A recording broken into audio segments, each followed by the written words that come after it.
হঠাৎ আকাশটা ফেটে গেল।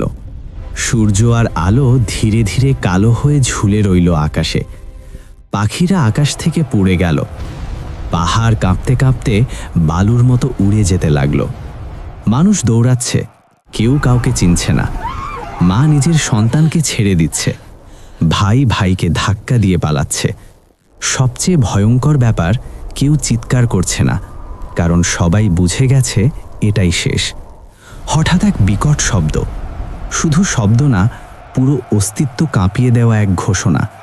সবকিছু থেমে গেল, সময় থেমে গেল, নড়াচড়া থেমে গেল। শুধু মানুষ দাঁড়িয়ে রইল, নগ্ন, অসহায়, ভীত। একজন তাকালো নিজের হাতে, যে হাত দিয়ে সে পাপ করেছিল। একজন তাকালো নিজের চোখে, যে চোখ হারাম দেখেছিল।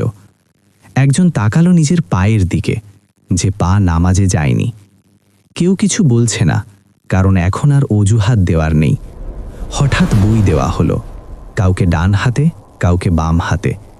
এক মুহূর্তের জন্য সে ভাবল, আমি তো জানতাম কিয়ামত আসবে, কিন্তু জানার সাথে প্রস্তুতির পার্থক্যটা আজ খুব পরিষ্কার। আকাশ আবার কেঁপে উঠল, আর ঘোষণা এলো, হিসাব শুরু।